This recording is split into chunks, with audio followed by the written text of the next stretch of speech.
बाल पकड़ के दाढ़ी पकड़ के सीधा वो कोंटा है, अलमारी वगैरह रखी है, ट्रंक वगैरह कुछ रखा हुआ है, उसके अंदर ले गया और वो लाउटा पटक करके जैसे मन तैसे मारा। हम पैर पकड़ते थे कि हुजूर मुझे माफ़ कर दो, हम कभी ऐसा मारने का है ज़िंदगी में, कभी ऐसा मारने के समय भी कभी मेरे उस्तादों ने भी नहीं मारा। हम बहुत दिन से पढ़ा रहे लेकिन कभी न किसी विद्यार्थी पर। नमस्कार, आप देख रहे हैं दर्श न्यूज। मैं हूं आपके साथ रितेश शर्मा। बिहार के मधुबनी में मौलाना की पिटाई का मामला बहुत ज्यादा तूल पकड़ता जा रहा है। अब इस बीच जो है बिहार में नेता प्रतिपक्ष तेजस्वी यादव जो है वो मौलाना से मुलाकात करने पहुंच गए बेनीपट्टी, यानी मधुबनी में वो पहुंच गए और मौलाना के परिवार से साथ ही साथ मौलाना से बातचीत भी किया है, जिसको तेजस्वी यादव ने अपने सोशल मीडिया अकाउंट पर लाइव भी किया है। मौलाना वीडियो में साफ तौर पर देखे जा सकते हैं कि किस तरीके से रो रो कर अपनी पिटाई का हाल बता रहे हैं नेता प्रतिपक्ष के सामने। तेजस्वी यादव ढाढ़स बंधाते हुए नजर आ रहे हैं और नीतीश सरकार पर जमकर हमला भी बोला है तेजस्वी यादव ने। तो सबसे पहले आपको बता दें कि ये मामला क्या था, थोड़ा ब्रीफ में हम आपको बता देना चाहते हैं कि मधुबनी में वाहन चेकिंग के दौरान जो है कथित मारपीट के मामले में पुलिस प्रशासन ने कड़ा रुख अपनाते हुए बड़ी कार्रवाई की। एसपी योगेंद्र कुमार ने 5 पुलिस कर्मियों को निलंबित कर दिया है, यानी मौलाना की पिटाई के मामले में 5 पुलिस कर्मियों को निलंबित किया गया है, जबकि प्रशिक्षु डीएसपी सह बेनीपट्टी थाना प्रभारी को पद से हटा दिया गया है। एसपी योगेंद्र कुमार ने बताया है कि सोशल मीडिया पर वायरल हुए वीडियो के आधार पर मामले की जांच की गई है, जिसमें 5 पुलिसकर्मियों की लापरवाही सामने आई है। इसके चलते उन्हें निलंबित कर विभागीय कार्रवाई के आदेश दिए गए हैं। वहीं बेनीपट्टी थानाध्यक्ष को तत्काल प्रभाव से हटा दिया गया है। यह घटना 29 जनवरी की है, जब कटैया गांव के निवासी फिरोज आलम अपनी बाइक से बेनीपट्टी जा रहे थे। मोहम्मदपुर गांव के पास पुलिस की एंटी क्राइम चेकिंग टीम ने उन्हें रोकने की कोशिश की, लेकिन स्थानीय पुलिस के अनुसार उन्होंने रुकने के बजाय तेज गति से भागने का प्रयास किया। इसी दौरान बाइक अनियंत्रित होकर गिर गई और फिरोज को पुलिस ने हिरासत में ले लिया। जांच के बाद कार्रवाई की गई है। एसपी ने मामले की जांच के लिए डीएसपी हेडक्वार्टर की अगुवाई में एक विशेष टीम गठित की है। टीम ने थाने में लगे सीसीटीवी फुटेज की जांच की और फिरोज समेत उनके परिजनों के बयान भी दर्ज किए। जांच रिपोर्ट में सामने आया है कि पुलिस हिरासत में मारपीट का कोई स्पष्ट सबूत नहीं मिला है। थाने में लगे सीसीटीवी फुटेज में फिरोज को सामान्य अवस्था में बाथरूम जाते और थाने में घूमते देखा गया। यहां तक कि रिहा होने के समय वह खुद अपनी बाइक चला कर गए। हालांकि रिपोर्ट में यह भी स्पष्ट हुआ कि वाहन चेकिंग के दौरान जब वे भागने की कोशिश कर रहे थे, तभी पुलिस द्वारा किए गए बल प्रयोग में उन्हें चोट आई थी। एसपी ने माना है कि ड्यूटी पर तैनात पुलिसकर्मियों से लापरवाही हुई है, क्योंकि चोट लगने के बाद फिरोज का मेडिकल परीक्षण नहीं कराया गया और परिजनों को समय पर सूचित नहीं किया। इस चूक के चलते 5 पुलिसकर्मियों पर कार्रवाई की गई है। इस घटना ने अब राजनीतिक तूल पकड़ लिया है। विपक्ष के नेता तेजस्वी यादव ने इस मुद्दे को उठाते हुए प्रशासन पर ही सवाल खड़े कर दिए हैं। वे आज पीड़ित परिवार से मुलाकात करने गए थे और मौलाना जो फिरोज हैं उनसे उन्होंने बातचीत की है, लेकिन पुलिस का जो बयान आया है उससे ये नहीं लगता है कि फिरोज जो है बाइक से गिर गए और उन्हें चोट आई है और मात्र इतनी सी बात पर 5 पुलिसकर्मियों को सस्पेंड कर दिया गया। ये बात पचती नहीं है। तेजस्वी यादव जो है आज मौलाना से मिल रहे थे और मौलाना अपनी जो व्यथा है वो रो रो करके बता रहे थे और तस्वीर भी दिखा रहे थे कि कहाँ कहाँ जो है मुझे पुलिस ने मारी है, पिटाई किया है। तो आप भी देखिए कि किस तरीके से मौलाना रो रहे हैं और तेजस्वी यादव कह रहे हैं कि मानवाधिकार में जाकर के आपको शिकायत करना चाहिए, एसपी के पास भी जाना चाहिए, ये सब शिकायत आपको करना चाहिए और हम भी इस पर कुछ करेंगे, पहल करेंगे। तो देखिए क्या कुछ वहाँ का दृश्य था मौलाना के घर से। उस दिन हमें क्या पता था कि मैं आज ये दिन देखूंगा। आप रोइए मत, चिंता मत कीजिए, हम लोग आए आप ही के लिए आए हैं, मजबूत रहिए, है ना। अरे न्याय दिलाने आए हैं आपको। जी, तो मैं वहाँ से निकला, मोहम्मदपुर पुल पर जब पहुँचा था हम समझे कि दुनिया, हमको क्या पता कि पुलिस प्रशासन खड़ी है। जब आवाज़ दिया तो हम, जब मारा तो हम पूछे कि सर क्यों मार रहे हैं, तो मेरे गाल पर हमको कौन मारा था थप्पड़? गौरव कुमार डीएसपी साहब इतना डीएसपी खुद मारा जी, इतना मारा, इतना मारा, मुझे पता नहीं कितना मारा मुझे, और खुद भी मारा, दूसरे से भी मार खिलवाया, और जितना हमको पूरे। मैं कुछ देर के बाद 4 व्हीलर में मुझे उन लोगों ने रख दिया। हम समझे कि कुछ देर के बाद ये लोग छोड़ देंगे हमको, हालांकि मेरे पास हेलमेट भी पहने हुआ था, जूता भी पहने हुआ था, चश्मा भी लगाया हुआ था। एवं परिवहन जो एक ऐप आता है दिखाने के लिए, उसमें लाइसेंस वगैरह मेरे पास सब है। हमें कहा कि अगर देखेंगे सर यहाँ दिखा देंगे और हम चले जाएंगे अपना। हम आधा प्रखंड जो थाना के अंदर एक कोठली है अंदर में, लॉकअप में नहीं मारा हमको, हम झूठ नहीं बोलेंगे सर, हम आपको बड़ा भाई मानते हैं। मारा है सर, बहुत मारा हमको थाना में। जो अंदर एक रूम, आधा पौन घंटा मेरे पास मोबाइल न घड़ी कुछ तो था नहीं। वहाँ भी मैं कहा पुल पर कि हमको एक कॉल हमारे ससुर से या मेरे भाई से कुछ से हम करने की भीख मैं सोच रहा था कि इतने में डीएसपी साहब खुद आए और हमारे हम देखे निशान सब देखे, मेरे पास फोटो आया था। और क्या अब क्या सर पैर पकड़ता हूँ आपका, मुझे माफ कर दीजिए। मौलाना किसी कुछ भी नहीं बोले, हम कुछ भी नहीं बोले। वो लोग बाल से भी बड़ा बड़ा बाल है, बाल पकड़ के दाढ़ी पकड़ के सीधा कोंटा है, अलमारी वगैरह रखी है, ट्रंक वगैरह कुछ रखा हुआ है उसके अंदर ले गया और वो लाउटा पटक करके जैसे मन तैसे मारा। हम पैर पकड़ते थे कि हुजूर मुझे माफ कर दो, हम कभी ऐसा मारने का है जिंदगी में, कभी ऐसा मारने समय भी कभी मेरे उस्तादों ने भी नहीं मारा। हम बहुत दिन से पढ़ा रहे लेकिन कभी न किसी विद्यार्थी पर भी हम बहुत कोशिश किए, पैर भी पकड़ लिए कि हमको माफ़ कर दीजिए सर, माफ़ कर दीजिए। तो हमको एक ही शब्द में बोले डीएसपी साहब कि इसके गाड़ में डंडा करो, गाड़ खोल के बड़ी मार मारो। फिर किसी को बुला करके 2 आदमी सही से पकड़वा करके वो लाठी की मार मारा मुझको, तो मुझे वो दिन अभी तक याद आता है।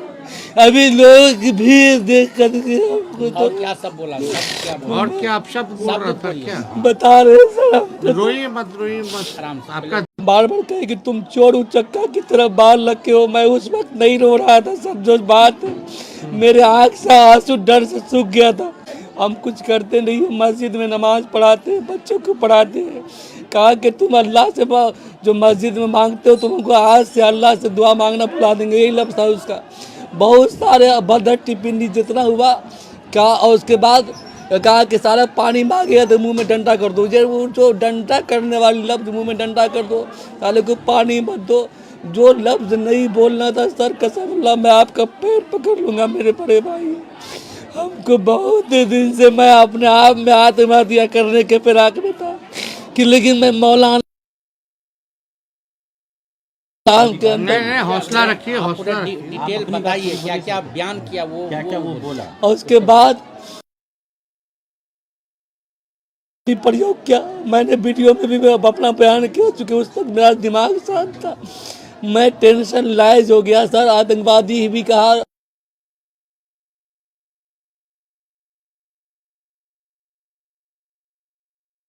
पुलिस का मतलब क्या होता था हम नहीं बोलते थे, जिसको मेरा सब मुंह सब पूरा दर्द हो रहा था। तो हम बोले हमको नहीं बोलना आता। पुलिसकर्मी है, कहते इनसे पूछो तो क्या होता है पुलिस का मतलब। तो हम कहते थे कुछ नहीं, बोलो नहीं तो मारेगा हम एक थप्पड़। तो फिर हमको जो कि डर था कि फिर मारेगा हमको, बोले ग्रैंडफादर सर पानी मांगने, पानी की जब बात आई तो बोतल में जो हल्का फुल्का पानी था वो गिरा दिया। रात का खाया हुआ आदमी। उस समय सब कौन कौन लोग थे? और डीएसपी खुद भी था जी। सबसे मैं जो आदमी मारा और सबसे ज़्यादा जो हमको टॉर्चर किया वो डीएसपी मैन सबसे। हमको जब किया सब लोगों ने टॉर्चर, डीएसपी साहब किए। और सर हम सोचे कि मतलब लगता है कि अब एक मार भी खा लिए हैं, 2 घंटा के अंदर हमको छोड़ देगा, 1-2 घंटा में हमको छोड़ देगा सर।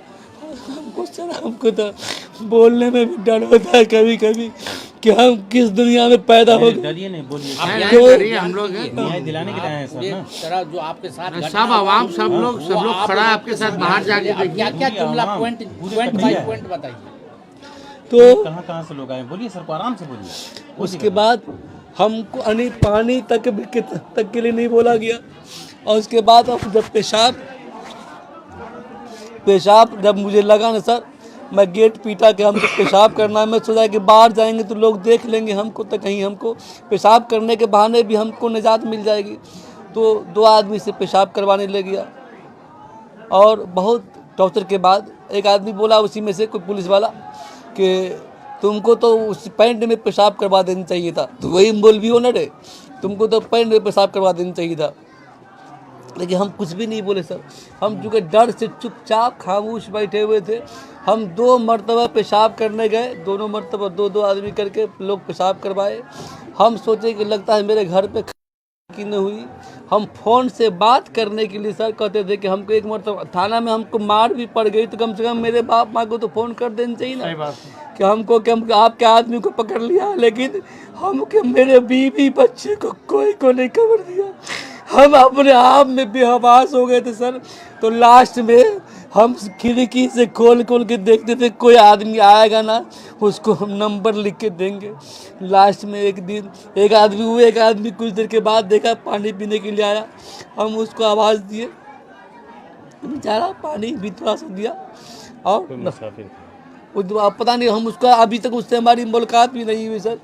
एक नंबर मैं अपने भांजा का लिख के दिया कि इसको बोल दो कि आपका कोई आदमी है फिरोज नाम का जो थाना में बंद है। हम उसके बाद इंतज़ार में लगे रह गए कि मतलब कि काम हुआ कि नहीं हुआ, डीएसपी साहब बात माने कि नहीं माने। हम शाम तक इंतज़ार में लगे रह गए सर। हम परेशान थे। थोड़ा पानी दीजिए। पानी पानी बोतल क्या हुआ? यहाँ था ये दे दो। रिलैक्स। वीडियो तो सब चला ही गया होगा, ऐसे हम लोग तो सब देखे। वो तो क्या काम को परसों पता चला तो हम सोचे कि आज आकर के हम मुलाकात कर लें। ऐसे मैं देख गया हूँ। ज़्यादा लंबा नहीं जो असल बात नहीं होगी। तो उसके बाद तो अब जो हमारे भाई साहब आए हैं नहीं, क्योंकि हम तो रात के खाए हुए थे, हमको चूँकि भूख और हमको तो मतलब बोला भी नहीं जा रहा था। और जब मेरे आँख से मेरे आँख से आंसू जो नहीं निकल रहा था ना, अभी तो मैं खूब रोया हूँ आपको देख करके। आप लोग मसीहा हैं, मसीहा को देख करके आँख से आंसू झलक पर आए। वरना हम उस दिन कसम अल्लाह मेरे आँख से एक कतरा आंसू नहीं निकला। मैं अपने रब का शुक्रगुजार हूँ कि मैं जालिम के आगे मेरे आँख से आंसू नहीं निकला। मैं जब नहीं रोया तो कहा तुम कैसा पत्थर दिल इंसान हो, इतना मार खाते हो लेकिन तेरे आँख से आंसू नहीं निकल रहा है। और उसके बाद मेरा भाई खिड़की से समोसा बढ़ाया, 1 बोतल पानी बढ़ाया।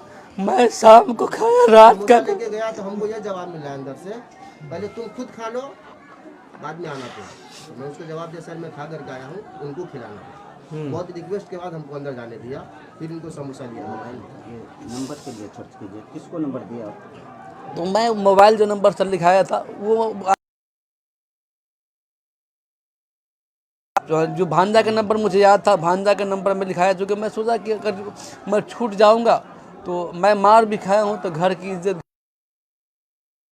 अपना। चूँकि चोट इतना लगा था ना सर कि मैं सोचा कि लगता मैं इसे पत्थर की तरह बना हुआ काला हो गया सर, ये काला हो गया, पूरा काला पत्थर। मैं एक कैदी था, 2 डंडा टूट गया। एक कैदी को मैं कहा भी एकदम शॉर्ट में करिए जो असल बात है। और एक कैदी को मैं कहा भी कि इसमें कैसे ठीक होगा, तो उन लोगों ने मशवरा दिया ठीक हो जाएगा सर। उसके बाद मैं पानी की बात में कह दिया। और उसके बाद फिर जब ये हमको समोसा खिलाए और सब लाने और ले जाने की बात हुई तो हमारे उसी रूम में आ करके एक हवलदार या सिपाही जो भी है वो मुझसे एक बात को रिपीट करवाया कि जितना हम कहते हैं उतना ही बोलना, उससे आगे एक लफ्ज़ नहीं बोलना। मैं आप लोगों को गवाह बना के, अल्लाह मेरा गवाह है, मैं अपने मन से कुछ नहीं बोल रहा हूँ। अगर मैं मन से बोलता हूँगा तो अल्लाह भेज देंगे। हम कहे कि हम नहीं, ये जेल हमको क्यों भेजेंगे? का जितना कहते हैं उतना ही पढ़ो और उतना ही रटो। हमको 5 मिनट और एक मरतबा गलती हो गई, फिर आके रटवाया और रटवा करके वो वीडियो बनाए।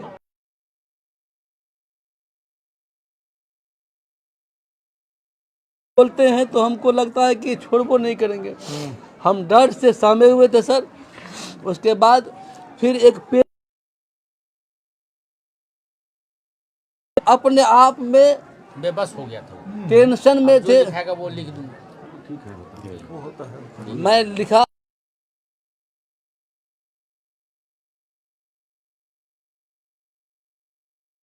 ग्राम पोस्ट कटैया, थाना बेनीपट्टी का अस्थायी निवासी हूँ। मैं अपने ममेरे भाई मोहम्मद हैदर अली, पिता मोहम्मद नईम के साथ सुरक्षित जा रहा हूँ। मैं तो चूँकि हमको तो चूँकि जो कहेंगे वही करेंगे, हमको तो जाना है। और सर मैं वहाँ से निकला,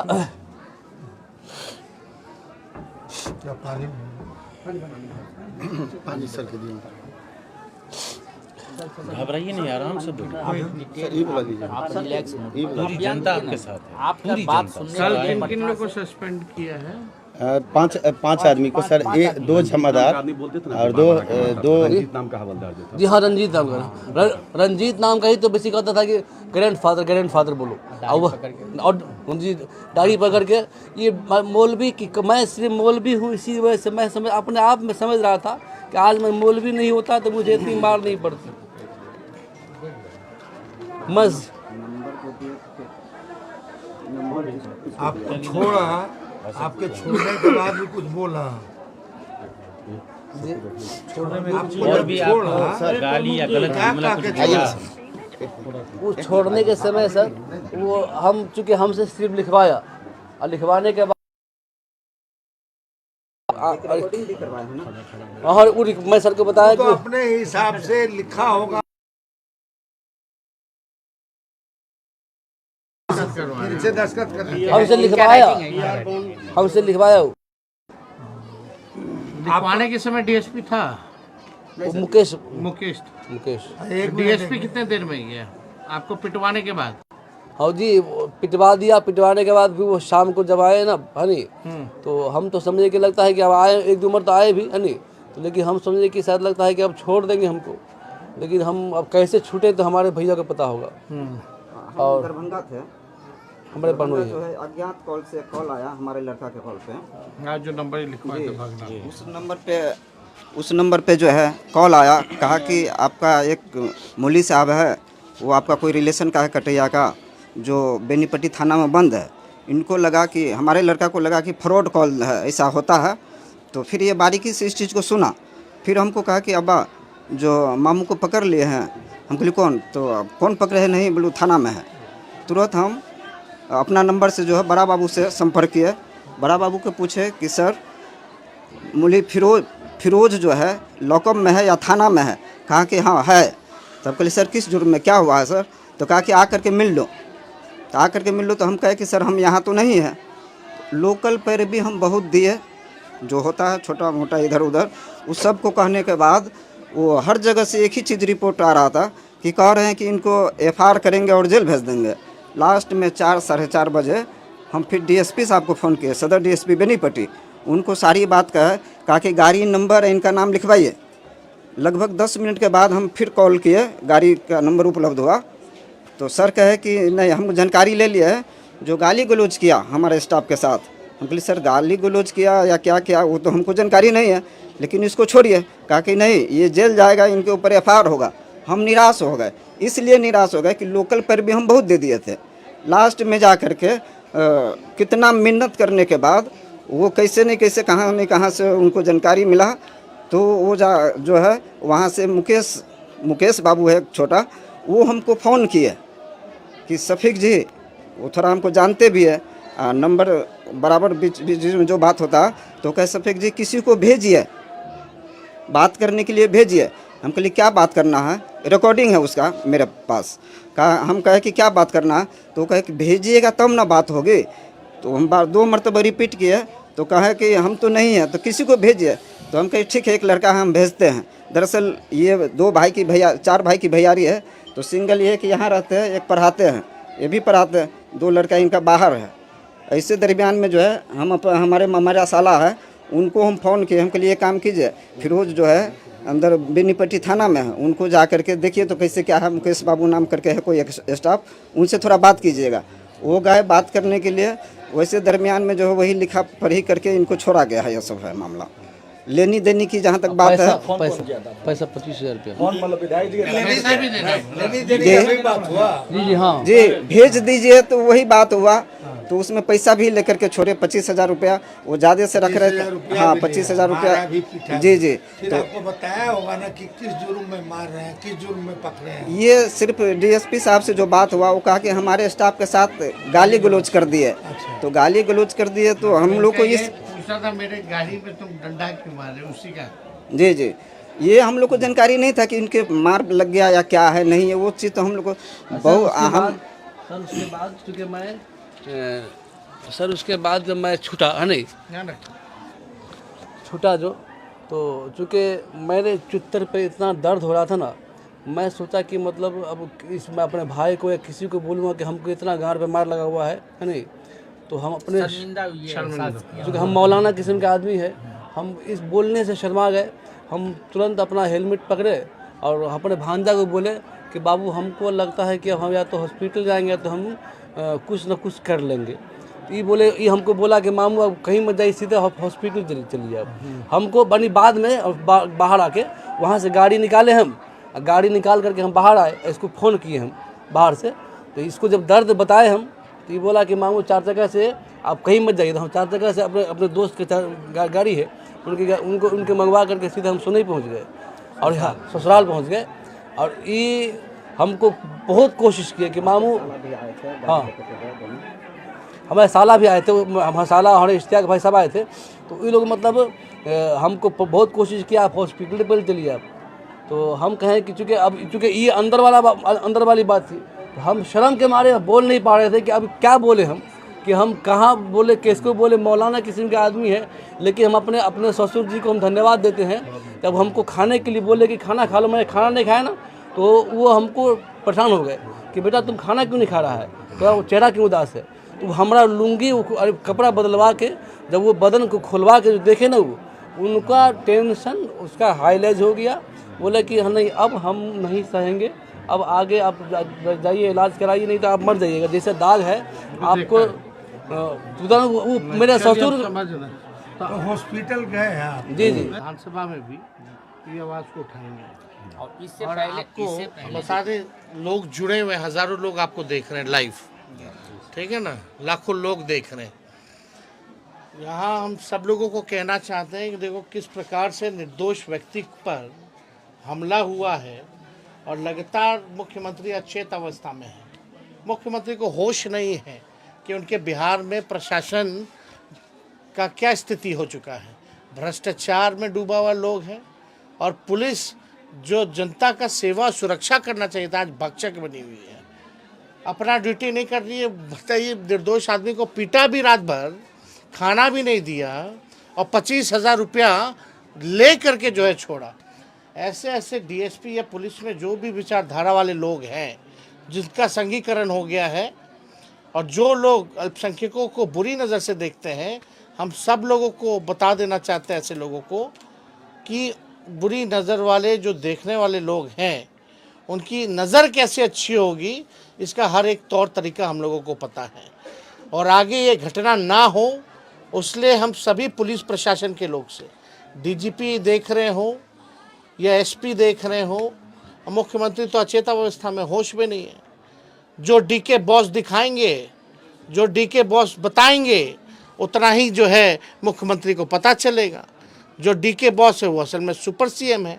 ऐसे ही लोगों का पैसा ले कर के बेईमान भ्रष्ट अधिकारियों का ये लोग ट्रांसफ़र पोस्टिंग कराने का काम करते हैं। इन लोगों को सबक सीखना चाहिए।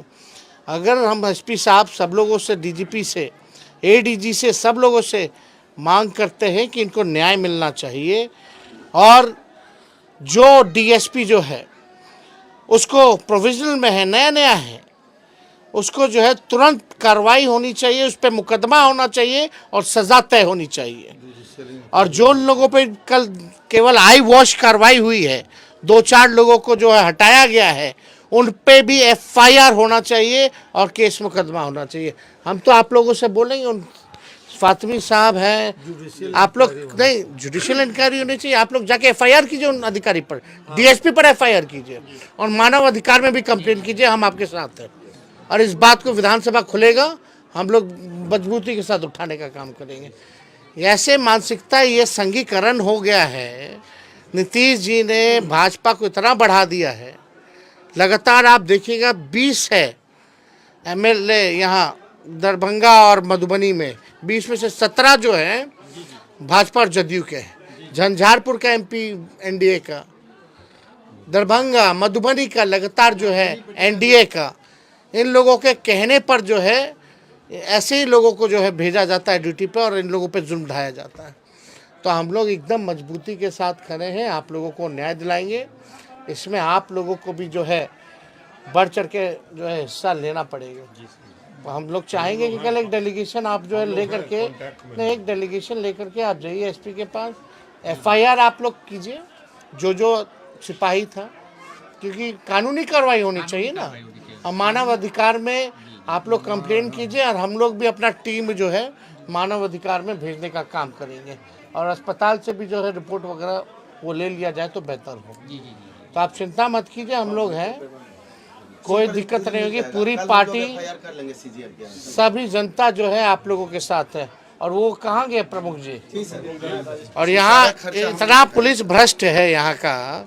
एसपी साहब अगर देख रहे हो तो कृपया करके जो है कार्रवाई कीजिए। कहाँ है? दोनों और जो है मामला नहीं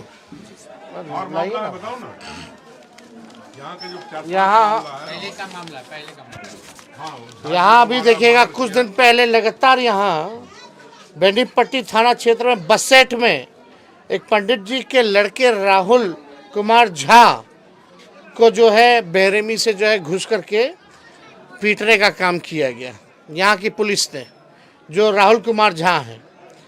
दूसरी घटना कटैया के बगल के ही दामोदरपुर गांव में ऑटो चालक मुन्ना झा की हत्या कर दी जाती है। अब तक कुछ सुराग नहीं मिला, क्या कार्रवाई हुई कुछ नहीं पता चला। धनौजा गांव में हरिमोहन झा की हत्या हो गई। शराब माफिया का इसमें संलिप्तता है। थाना पुलिस के कुछ कर्मी पर भी संदेह की जानकारी है। अभी तक इस मामले का भी कुछ नहीं हुआ। जो हरिमोहन झा जी की हत्या हुई 3-4 किलोमीटर थाना के महज दूरी पर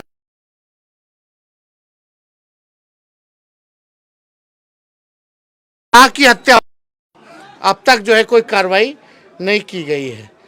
और अभी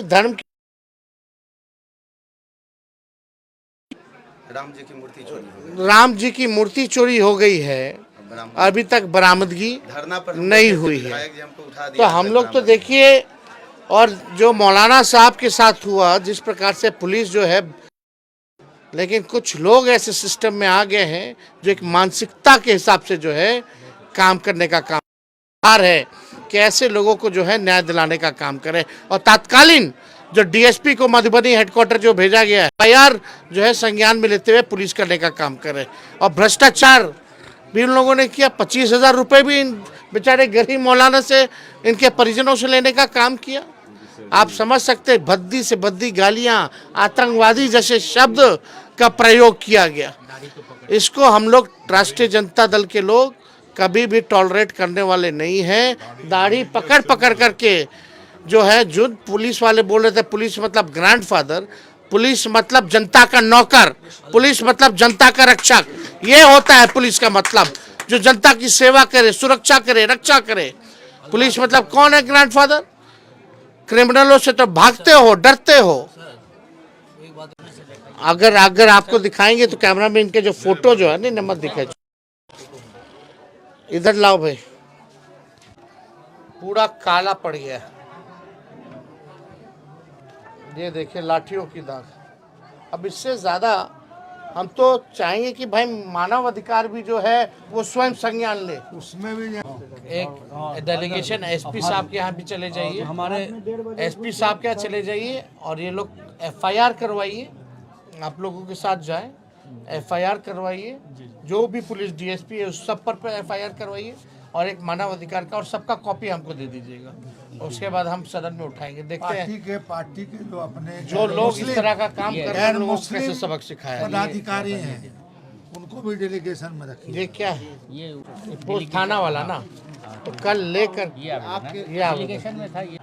नहीं, आप निश्चिंत रहिए, है ना, हम लोग एकदम मजबूती के साथ हैं। ये मामला असेंबली में भी उठेगा नेता विरोधी दल के तरफ से हर स्तर से उठेगा और मामला ये नेशनल लेवल पे भी उठेगा। ये सारे भी मामले उठाएंगे, जितने भी जो कटैया में जो हुआ, ऑटो चालक जो मुन्ना झा जी के साथ जो हुआ, या हरिमोहन झा जी की हत्या हुई, इन सारे मुद्दों को भी हम लोग उठाने का काम करेंगे। प्रेस कॉन्फ्रेंस वही पटना कीजिए, ये तो यहाँ से हो ही जाएगा ना अभी। तो आपने सुना कि किस तरीके से तेजस्वी यादव जो है मौलाना के सामने वहां बात कर रहे थे और तस्वीरों को हाथ में लेकर के वो बारीकी से देख रहे थे और इस बात पर जो है मानवाधिकार जाने की बात कही है और नीतीश कुमार की सरकार पर जमकर हमला बोला है तेजस्वी यादव ने। और आगे जो है आने वाले समय में विधानसभा चुनाव में उन्होंने कहा है कि आपको आपकी औकात बताई जाएगी। तो नीतीश कुमार पर काफ़ी ज़्यादा गुस्से में तेजस्वी यादव दिखाई दे रहे थे। तो फिलहाल इस खबर में इतना ही है। दर्श न्यूज़ के साथ बने रहें और अभी तक हमारे चैनल को आपने सब्सक्राइब नहीं किया है तो जरूर कर लें। धन्यवाद।